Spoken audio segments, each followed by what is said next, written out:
Anoche en Fox News, el presidente Trump se sentó con Sean Hannity para explicar cómo ha estado intentando conseguir la ayuda de Xi Jinping, de China, para resolver el problema en Irán. Veremos hasta qué punto tiene éxito. Y por cierto, estamos esperando que Larry Johnson se una a nosotros en cualquier momento. Estamos teniendo algunos problemas técnicos, pero en cuanto los solucionemos, se incorporará. Pero antes de nada, veamos lo que dijo anoche el presidente Trump, como indicador de cómo fue la visita a China.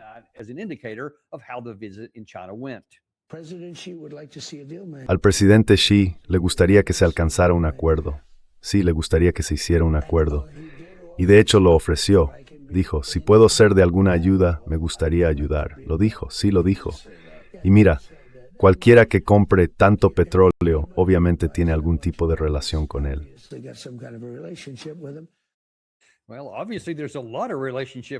Bueno, obviamente hay mucha relación con ellos. Es una relación importante, geopolítica, energética, también un asunto de negocios con los BRICS y así sucesivamente. Así que hay muchos factores.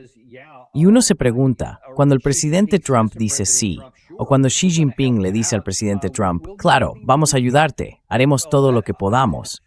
Bueno, hay que tomárselo con cautela, supongo, porque hay mucho que China podría hacer, pero no parece que haya mucho que China quiera hacer. Lo último que va a hacer China, y nadie debería hacerse ilusiones, es usar su presión y su influencia sobre Irán para lograr un resultado que beneficie a Estados Unidos, a menos que eso también beneficie a China.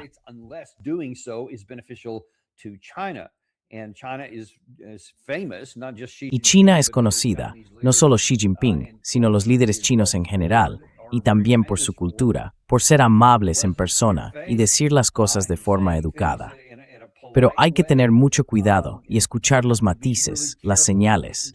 Hay que prestar atención a los subordinados, a lo que quizás se dice en los niveles segundo o tercero de liderazgo, en los niveles de expertos, para entender mejor lo que realmente quieren decir. Pero hemos escuchado a mucha gente, desde Lyle Goldstein hasta varios otros que hemos mostrado aquí en el canal, que la expectativa era que de esta reunión no saldría nada realmente importante.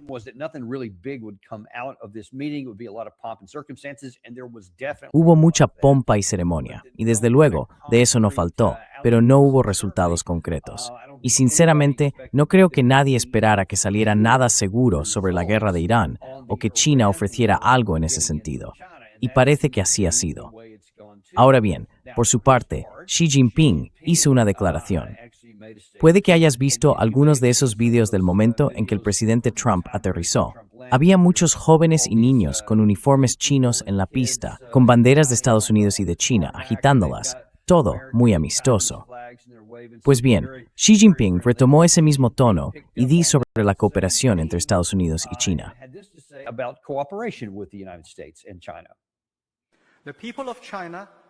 Los pueblos de China y de Estados Unidos son ambos grandes pueblos. Lograr el gran rejuvenecimiento de la nación china y hacer que América vuelva a ser grande pueden ir de la mano. Podemos ayudarnos mutuamente a tener éxito y a mejorar el bienestar de todo el mundo.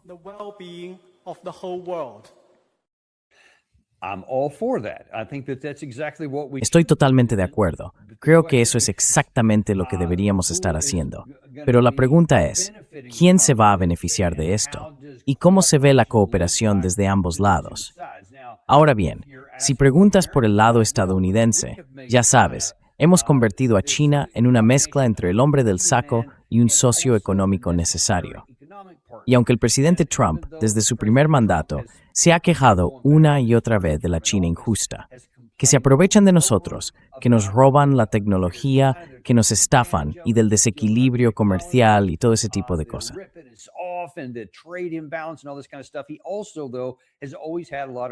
También, sin embargo, siempre ha tenido muchas cosas buenas que decir sobre Xi Jinping. Es casi como si tuviera una doble personalidad cuando habla de China. Pero luego ves que reconoce, el presidente Trump lo reconoce, que no podemos tener realmente buenas relaciones económicas si no mantenemos algún tipo de buena relación con China. Porque por muy desequilibrado que sea el déficit comercial, también resulta beneficioso para Estados Unidos. Manami en cantidad considerable de productos y por el funcionamiento de autonomía, optimum información, suministro formales, anuncios y sprays que llevan al leste reforma.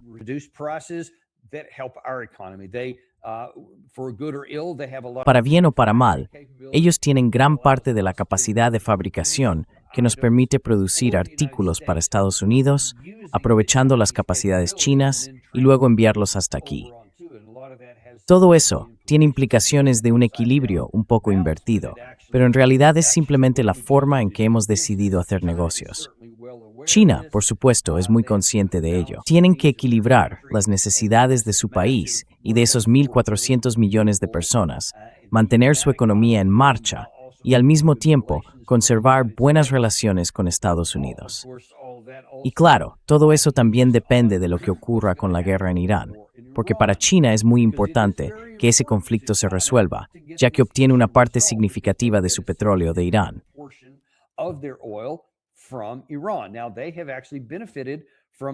Ahora, en realidad, ellos se han beneficiado bastante de muchas de esas sanciones que siguen en marcha, sobre todo de las sanciones al petróleo, porque eso significa que pueden conseguir petróleo iraní con descuento. Y si todo eso se resuelve, y si se levantan los bloqueos que se enfrentan entre sí, uno se imagina que el precio del petróleo volverá al nivel del mercado internacional. Y sobre todo, si conseguimos resolverlo sin tener que reiniciar la guerra, sería estupendo. Sería muy bueno para nosotros y para mucha gente en Oriente Medio.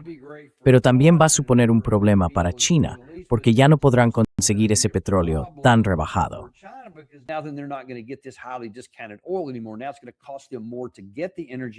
Ahora les va a costar más conseguir la energía que necesitan para mantener su rendimiento económico. Así que eso es algo que los chinos tienen que manejar con mucho cuidado. Y uno puede imaginar que no tienen necesariamente prisa por resolver del todo esta situación. Creo que sin duda no quieren que la guerra se reanude. Quieren que el petróleo siga fluyendo. Pero, según lo que ha dicho esta mañana la parte iraní, comentaron algo así como: miren, el Golfo, desde nuestra perspectiva, nuestro bloqueo no es un bloqueo como tal. Permitiremos que las cosas salgan, solo tienen que coordinarlo con nosotros. Y hemos visto que ha habido algo de tráfico saliendo con destino a China. Estados Unidos, según se informa, ha interceptado varios barcos que pasaban por allí, pero no creo que hasta ahora hayan detenido ningún envío de petróleo que fuera hacia China. Y estoy seguro de que instabilidad más fresh and preferente.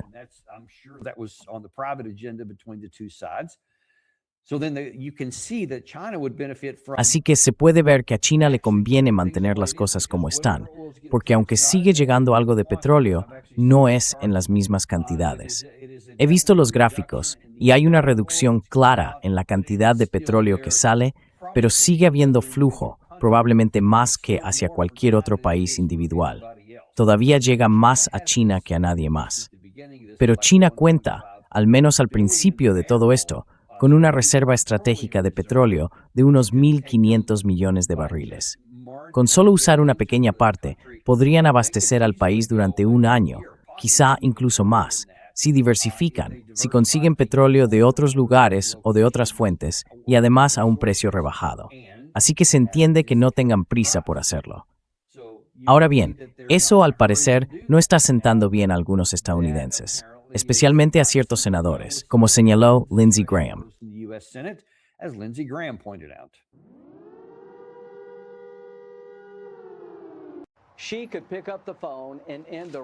Xi podría coger el teléfono y poner fin a la guerra entre Rusia y Ucrania.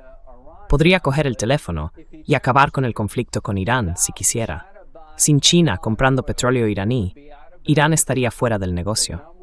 El principal comprador del petróleo y el gas rusos, el que sostiene a Putin, es China. Y mi mensaje para el presidente Trump es que cuenta con nuestro apoyo. Y si China sigue actuando así, sin pagar un precio por desestabilizar el mundo, entonces habremos cometido un error enorme.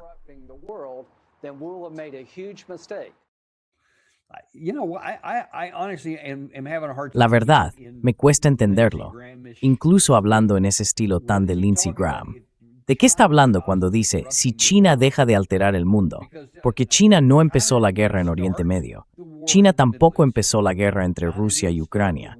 Rusia fue quien la inició físicamente en febrero de 2022, pero fuimos nosotros quienes encendimos la mecha y pusimos en marcha todo ese proceso, que en realidad se remonta a mediados de los años 90, cuando empezamos a ampliar la OTAN. Luego, en 2008, cuando dijimos que íbamos a incorporar a Georgia y a Ucrania en la OTAN.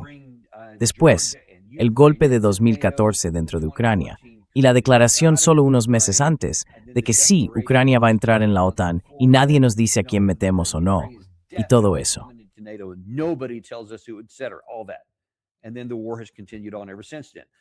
Y desde entonces, la guerra ha seguido. China no hizo eso. China no empezó eso. China no inició una guerra en Venezuela. No van a empezar una guerra en Cuba, ni una guerra en Groenlandia. ¿Veis el patrón aquí, amigos? No es China la que está causando el desorden. Es otra gran potencia de la que quizá hayáis oído hablar, llamada Estados Unidos de América. Eso es un hecho. Es un hecho, no una suposición. No es una opinión. Es simplemente un puruspengo que refleja las cifras de quién empezó qué, quién hizo qué. Y China Tori Jorda intentan guardar el máximo de ayuda.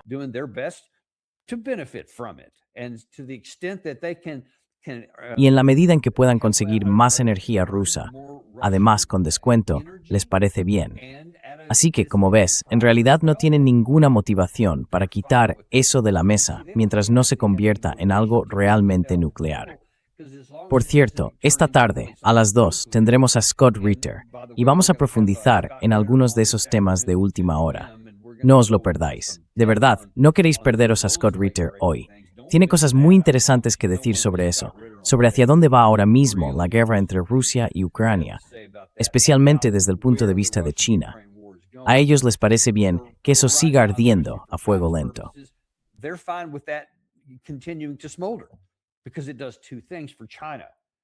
Porque esto les sirve a China en dos sentidos. Primero, sigue agotando nuestros arsenales. Segundo, mantiene nuestra atención puesta en Rusia, no en China. Y además, permite que China siga comprando petróleo ruso con descuento, petróleo ucraniano con descuento, y tenga un mercado para sus productos en ambos lugares. Así que, cuando el presidente Trump dice que el presidente Xi le dijo que le echaría una mano, yo no me creo nada de eso.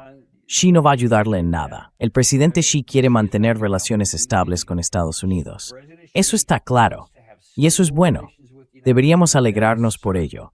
No quiere nada que pueda poner en ese equilibrio en ningún sitio. Y por eso,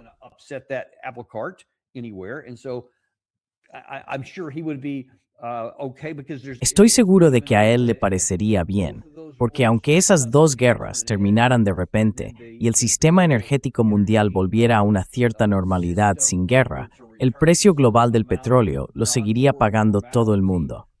Y eso significaría más ingresos para China. Pero también implicaría más actividad económica en otros países, sobre todo si se levantaran las sanciones tanto a Irán como a Rusia, porque eso impulsaría sus economías, aumentaría su poder de compra y podrían adquirir más productos chinos.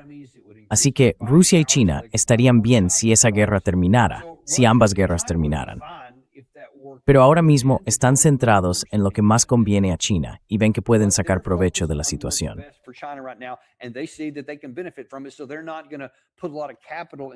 Así que no van a invertir mucho capital en intentar empujar las cosas en una dirección u otra, porque al final se van a beneficiar igual, pase lo que pase. Por eso quieren mantener buenas relaciones con el presidente Trump. De ahí todo ese ondear de banderas, todo el protocolo, incluso Xi Jinping diciendo algo como América primero. Sí, estamos totalmente de acuerdo. Eso funciona bien para todos. Todos podemos salir ganando. Y así sucesivamente. En resumen, ese fue más o menos el espíritu de toda la cumbre. Pero Lindsey Graham nunca quiere dejar las cosas como están. Siempre tiene que seguir diciendo más disparates. Y aquí dice, mira, yo solo quiero que China sea un país normal. For China to be a normal country.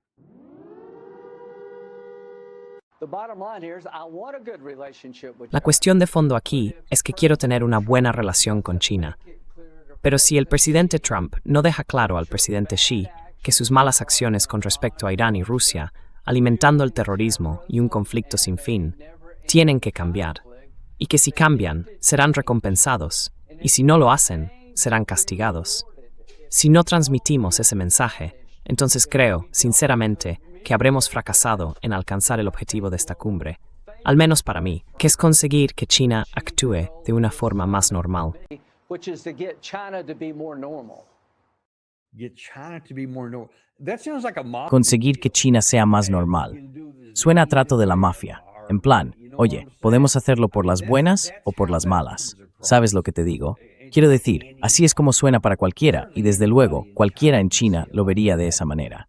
Mira, lo que está diciendo es, lo único que pido es que hagas todo lo que queremos que hagas, te convenga o no. Así que eso, para Lindsey Graham, es lo normal.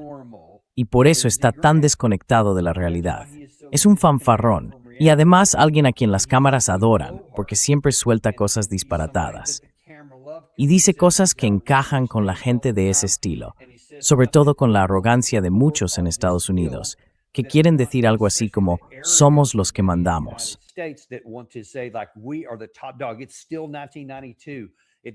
Seguimos en 1992. La Unión Soviética, el Pacto de Varsovia, todo eso se ha desintegrado. China es solo un país del tercer mundo, un actor secundario. Y nosotros somos la única superpotencia global. Ellos nunca maduraron, nunca avanzaron mentalmente más allá de 1992. Y todavía piensan que podemos hacer lo que queramos y que todos los demás se rendirán ante nosotros, aunque eso sea claramente falso y se vea por todas partes. Luego pasan cosas como lo de Venezuela, el año pasado, por ejemplo, que parece que seguimos en 1992. Y jaja, mira, lo conseguimos. Entramos, nos llevamos al líder de un país que no nos gustaba, nos quedamos con su petróleo y hacemos con él lo que queremos. ¿Ves? Sigue siendo 1992. Hay niños pequeños a los que se puede intimidar, y todavía los hay.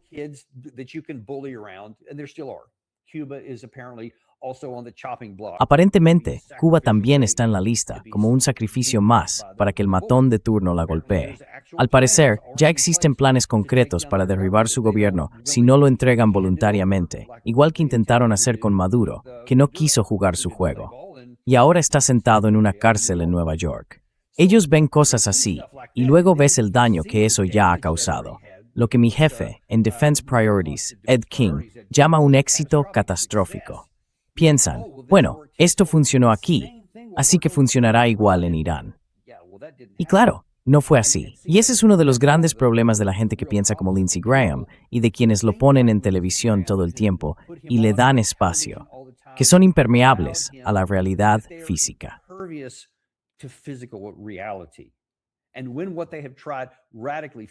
Y cuando lo que han intentado fracasa por completo, pues claro, tienen que culpar a alguien más. Siempre es culpa de otro. Siempre hay algo que salió mal, pero nunca nada de lo que hicimos nosotros. Y ese sigue siendo el objetivo.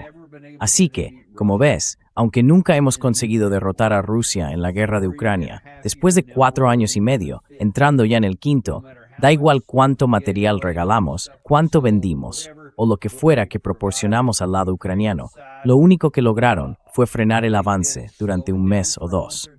Y bueno, luego hablaremos más de lo que ha pasado, pero me refiero hasta este momento, durante esos 4 años y 3 o 4 meses, diría yo, no hemos logrado derrotar a Rusia.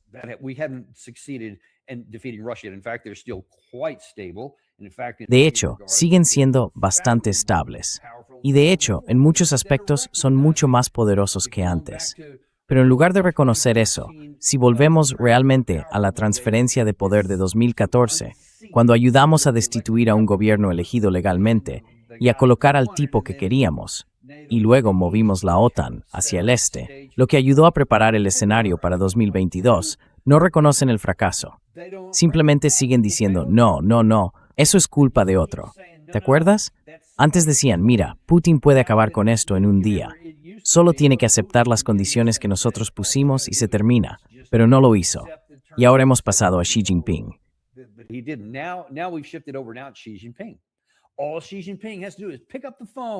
Todo lo que Xi Jinping tiene que hacer es coger el teléfono y puede poner fin a la guerra de Rusia con Ucrania. Puede poner fin a la guerra de Irán con nosotros e Israel. Eso es todo lo que le pedimos, que sea un país normal. Y creo que en muchos aspectos lo son. Son un país normal y poderoso que va a defender sus intereses como los vea. Y probablemente miren con desprecio ideas como esta, cuando nos ven literalmente desmoronándonos, cuando ven que nuestra propia economía empieza a tambalearse, y a nuestro presidente, que no parece estar del todo coherente con lo que pasa en cada momento, y que tiene declaraciones y comportamientos radicalmente contradictorios. Como ese abuelo mayor que empieza a perder el hilo antes de que lo lleven a la residencia, algo así.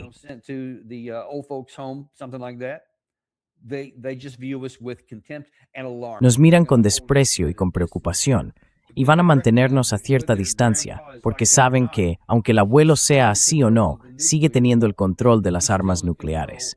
Sigue al mando de unas fuerzas armadas muy poderosas, con alcance global.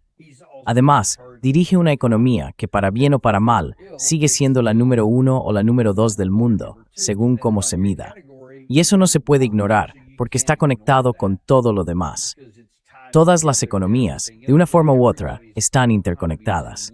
Y si Estados Unidos cae, los demás caerán con él, incluso China.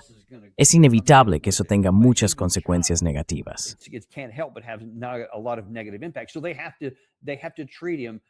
Así que tienen que tratarlo, como vimos con Xi Jinping, diciendo algo como, América primero, trabajemos juntos. Y el presidente Trump, sospecho que lo que le dijo a Sean Hannity en ese primer segmento que mostramos es probablemente cierto. Apostaría a que incluso en privado, Xi Jinping le dijo algo así como, sí, te ayudaremos en todo lo que podamos, de verdad que sí. Estoy seguro de que fue muy sincero. ¿Recuerdas cuántas veces el presidente Trump se ha quejado de que, cuando habla con Vladimir Putin, sobre todo desde el segundo mandato, siempre dice que Putin es muy amable con él por teléfono? Y luego vemos que las políticas no siempre van en la misma dirección, porque Putin tiene la misma forma de entender las cosas que Xi Jinping.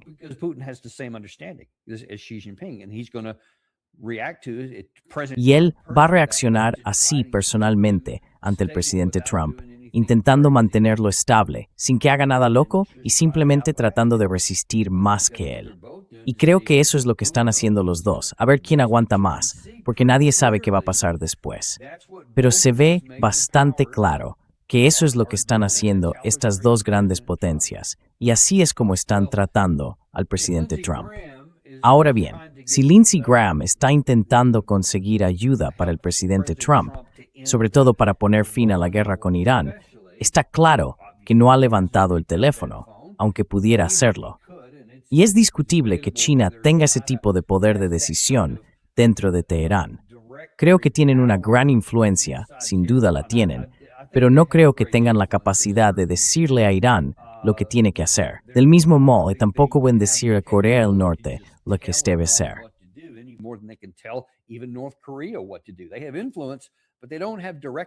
Tienen influencia, sí, pero no tienen capacidad de mando. Así que ahí está la cosa.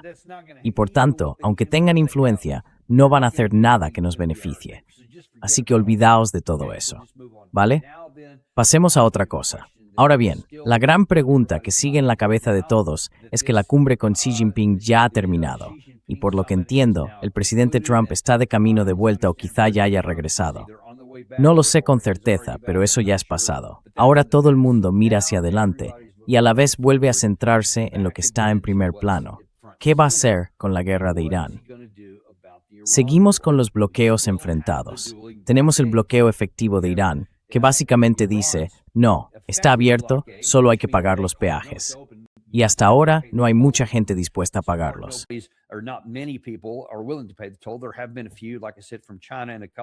Ha habido unos pocos, como dije, algunos de China y un par de otros lugares.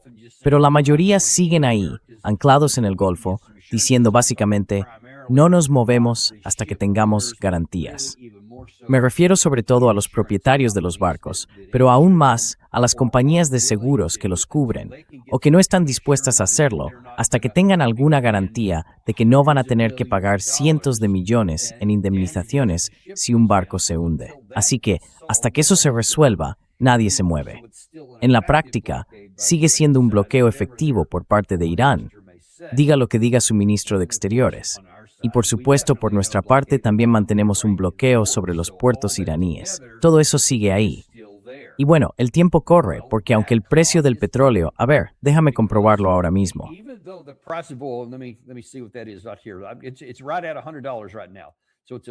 Ahora mismo está justo en torno a los $100. Así que ha bajado un poco hoy, pero no mucho, dentro de la variación normal. No se ha movido demasiado. No ha subido hasta esos 120 donde llegó antes, ni ha bajado. Cayó brevemente alrededor de un 9%, cuando pareció que el presidente Trump hizo una declaración que hacía pensar que iba a haber una gran caída. Pero eso no duró mucho, lo justo para que alguien con información previa ganara un par de miles de millones de dólares. Seguimos atentos a eso. Luego, cuando quedó claro que no era nada real, que solo era una manipulación del mercado, volvió a subir hasta los $100 aproximadamente.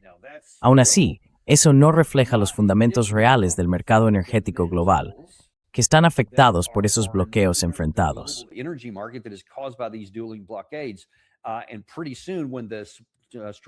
Y dentro de poco, cuando las reservas estratégicas de petróleo se agoten o lleguen a un nivel crítico, la gente, el país, dejará de poner su almacenamiento en el mercado abierto. Porque recordemos que, de hecho, hemos estado exportando buena parte de nuestro petróleo estratégico. Es absurdo, pero ha mantenido el precio en torno a los $100.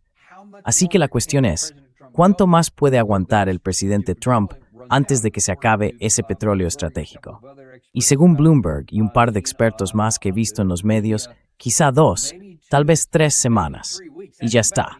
Así que hay una presión inmediata sobre lo que va a hacer el presidente Trump. Ayer, en el programa de Larry Kudlow, la exfuncionaria de Seguridad Nacional Victoria Coates intervino y dijo que, ¿sabes qué? Ahora es un buen momento para reiniciar la guerra.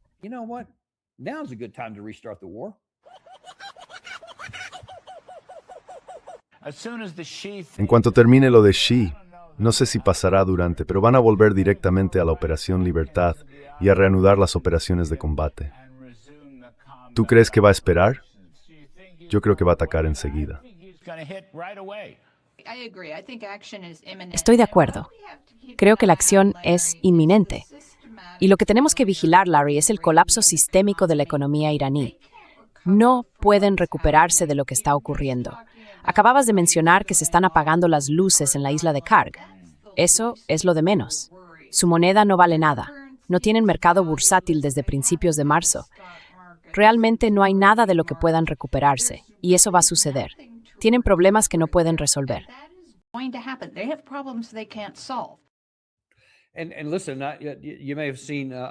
Y oye, quizá viste que Simon Dixon estuvo en nuestro programa hablando de las finanzas y del teatro político que hay detrás de la mayoría de estas declaraciones. Y vaya, esto encaja perfectamente en esa categoría, ¿no? ¿De qué está hablando exactamente Victoria Coates? ¿Por qué dirías algo como, sí, volvamos a intervenir militarmente porque están sufriendo económicamente? ¿De verdad piensa eso? Porque la implicación, aunque no lo haya dicho directamente, parece ser esa, que lo único que hay que hacer es volver, empezar a bombardear y así se acaba el problema, que eso haría que su economía colapsara.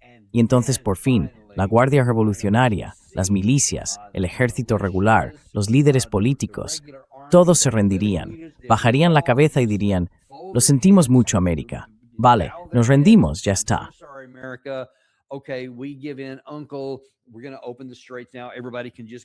Vamos a abrir los estrechos ahora. Todo el mundo puede seguir adelante y volver a salir. Espero que levanten el bloqueo. ¿De verdad cree ella que eso va a pasar? Porque, si lo cree, es increíblemente ignorante o está mintiendo descaradamente. Y no sabría decir cuál de las dos es. Pero lo que sí puedo afirmar con absoluta certeza es que nada de lo que ha dicho es cierto.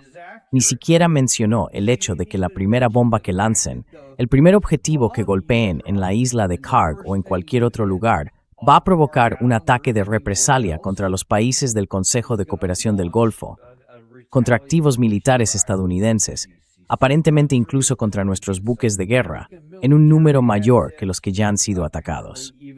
Y por supuesto, contra Israel. Al parecer, nos preocupa muchísimo Israel, pero estamos dispuestos a actuar de una forma que va a provocar que mueran más israelíes.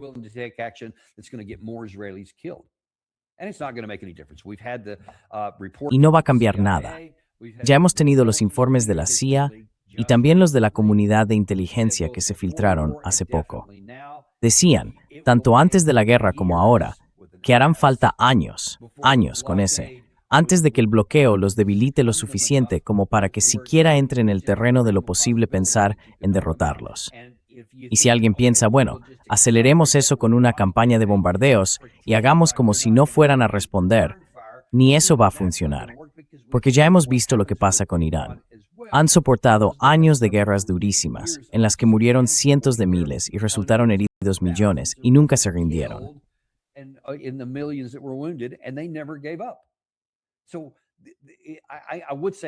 Así que yo diría, ¿por qué cree ella que eso va a pasar ahora? Y no creo que lo crea, porque no pienso que sea tonta en absoluto, lo que significa que está contando una historia, está mintiendo. Y lo que me pregunto es ¿por qué querría hacer eso? ¿Por qué querría defender algo tan catastrófico para nuestros propios intereses? Algo que casi con toda seguridad provocará más muertes de estadounidenses, más sangre estadounidense, más sangre israelí, y que aún así no resolverá el problema. Y ahora, además, va a causar un problema aún mayor, porque lo que tenemos es un problema sistémico con el bloqueo físico de la producción de petróleo durante mucho tiempo hacia el futuro. Y ni siquiera ese proceso para arreglarlo podría empezar hasta que la guerra llegara a algún tipo de final. Y no va a pasar como ellos lo están imaginando aquí.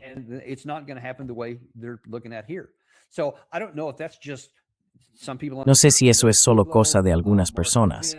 Desde luego, Larry Kudlow, Mark Levin, Lindsey Graham ha defendido esta idea, también Jack Keane y otros. Y luego hay algo interesante que se añadió aquí, creo que fue ayer, un testimonio. El secretario de Energía de Estados Unidos, Chris Roth, dijo ayer en una comparecencia ante el Senado que Irán está peligrosamente cerca, a solo unas pocas semanas, de enriquecer uranio a nivel apto para armas. Tuve que volver a leerlo.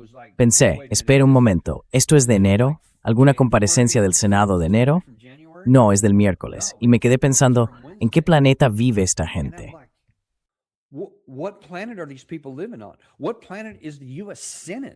¿En qué planeta vive el Senado de Estados Unidos? ¿De qué están hablando? El propio presidente Trump ha repetido varias veces, lo hemos mostrado en este canal desde que empezó la guerra, desde que comenzó el alto el fuego, que la Operación Martillo de Medianoche destruyó por completo 3 instalaciones nucleares y todo el material reprocesado, ese 60%, unos 400 y pico kilos, sigue ahí, en el fondo de esas instalaciones, bajo los escombros de la montaña. Eso es lo que él dice. Y tenemos imágenes por satélite de la zona. Si empiezan a excavar, nosotros empezamos a bombardear. ¿Os acordáis de eso? Yo creo que deberíamos hacerlo. Ayer mismo están diciendo abiertamente que no tienen ningún acceso a ese material, y mucho menos la capacidad de reprocesarlo en cuestión de semanas. Así que, cuando él habla de una amenaza inminente, es exactamente lo mismo que dijimos cuando empezó la guerra. Bueno, esa fue la razón por la que realmente empezamos, por una amenaza inminente.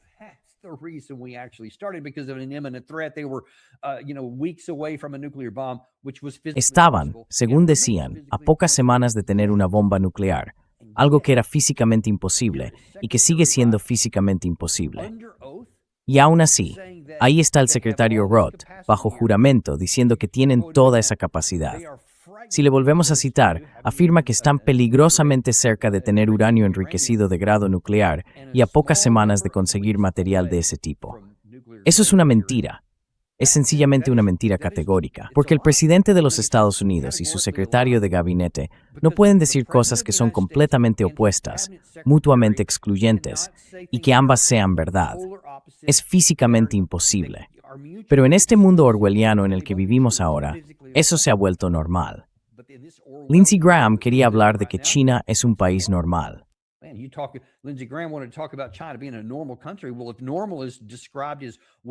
Bueno, si entendemos normal como lo que es más común, sin importar si es bueno o no, entonces supongo que lo nuevo normal es una América orwelliana. y lo estamos viendo en los niveles más altos de nuestro gobierno. Al menos yo no pude ver esa comparecencia en el Senado, así que no sé si alguien allí se opuso o cuestionó lo que se dijo. Pero desde luego no fue noticia, y nadie ha dicho nada ni ha dado la voz de alarma desde entonces. Lo único que he visto hacer al Senado es volver a votar para no aplicar la ley de poderes de guerra. Creo que fue rechazada por un solo voto. Por lo visto, el senador Fetterman fue otra vez quien emitió el voto decisivo en contra. Así que una vez más, el Senado no hace nada de lo que debería. No asume su responsabilidad constitucional, ni siquiera su autoridad.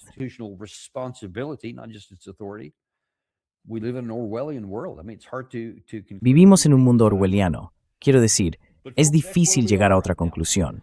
Pero amigos, así están las cosas ahora mismo. Entonces, ¿qué va a pasar cuando el presidente Trump vuelva a la Casa Blanca y empiecen otra vez? El reloj está corriendo. El tiempo se acaba. Porque no hacer nada y no tomar una decisión, en realidad es tomar una decisión. Y dentro de poco, ese precio del petróleo que os mostré está justo en $100. No puede mantenerse ahí. Simplemente no puede, porque no hay suficiente en el mercado global. Y no es solo una cuestión de coste, sino de capacidad para mantener la actividad económica. Si físicamente no se dispone del volumen necesario, lo único que es físicamente posible es que la actividad económica se reduzca hasta el nivel del petróleo disponible.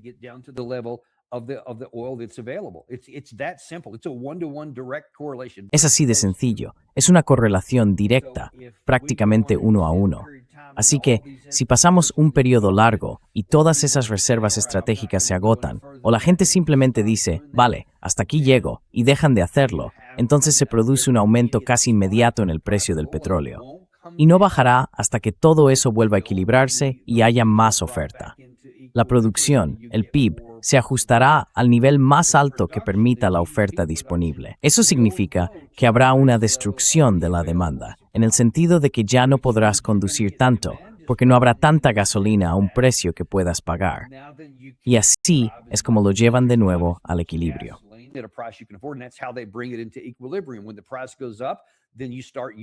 Cuando el precio sube, la gente empieza a usar menos hasta que la oferta y la demanda vuelven a equilibrarse.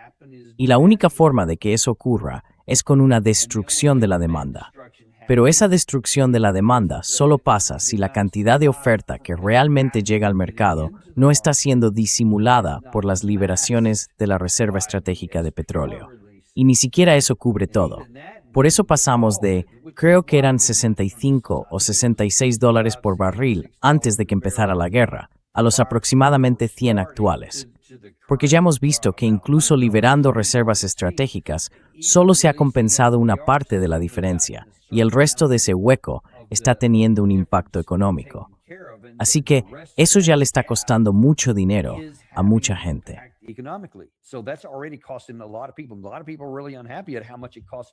Mucha gente está muy descontenta con lo que cuesta llenar el depósito de gasolina. Y eso es ahora. Cuando llegue este nuevo repunte, amigos, no va a ser $5 el galón. Va a ser $6, $7 el galón. Y eso solo para la gasolina. Luego está el diésel, que también está carísimo. Y claro, todo depende de esos trenes de mercancías, de esos camiones enormes de 18 ruedas, de los barcos en el mar. En fin, todo lo que se transporta, vaya donde vaya, depende sobre todo del diésel. Así que, si el coste de mover cualquier cosa sube, eso significa otra vez que habrá una caída de la demanda, lo que implica menos actividad económica, y eso a su vez un aumento en el precio de todo. En resumen, la inflación va a subir.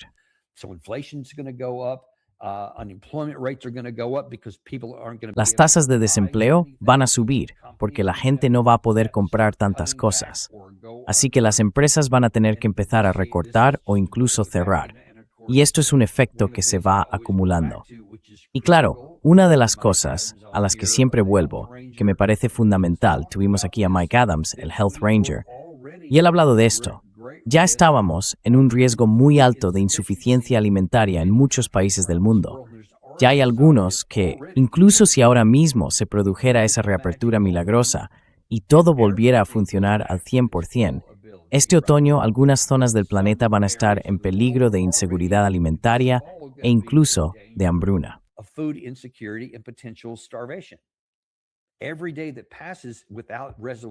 Cada día que pasa sin una solución aumenta esa amenaza, y cuanto más se alargue, incluso después, peor será. Y claro, si el bloqueo continúa, el número de países que podrían verse afectados por el hambre a finales de este año y a comienzos del próximo también empezará a crecer. Y si escuchamos a Victoria Coates, entonces, según Mike Adams, estaríamos condenando potencialmente a millones de personas a morir de hambre, porque eso no se puede compensar. Y por supuesto, los países más débiles y más pequeños serán los que paguen el precio más alto.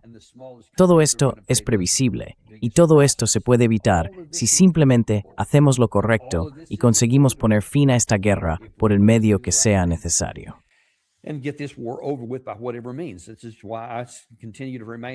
Por eso, sigo defendiendo que el presidente Trump sea él mismo y declare la victoria diciendo algo como: he destruido su marina, he destruido su fuerza aérea, he destruido todo lo que tenían, todas esas fábricas, toda esa producción en la superficie. Muy bien, lo hiciste. Ahora aléjate.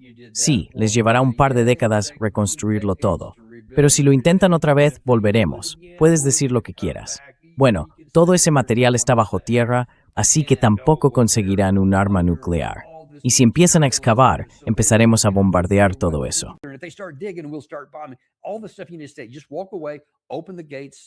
Simplemente te marchas, abres las puertas.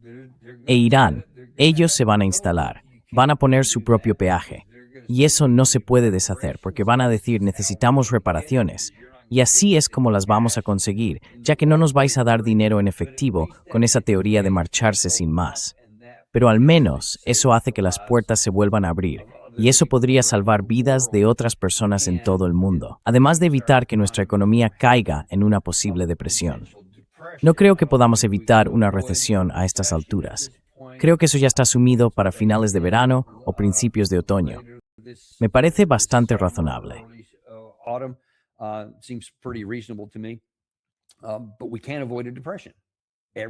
Pero podemos evitar una depresión. Todo depende de lo que haga el presidente Trump en los próximos días, realmente, en los próximos días o un par de semanas. Así que algo va a tener que cambiar bastante rápido, o estos problemas empezarán a consolidarse y el precio del petróleo se va a disparar. Y veremos qué implicaciones políticas tiene eso. El presidente Trump hace su, entre comillas, cosa del taco, cuando cambia de postura, se aparta y dice algo optimista o lo que sea.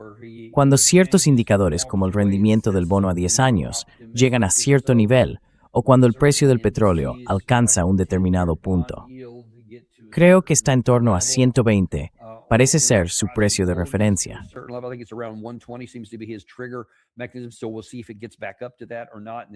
Así que veremos si vuelve a subir hasta ese nivel o no, y luego él hace otro movimiento de tipo cambio. Ya veremos.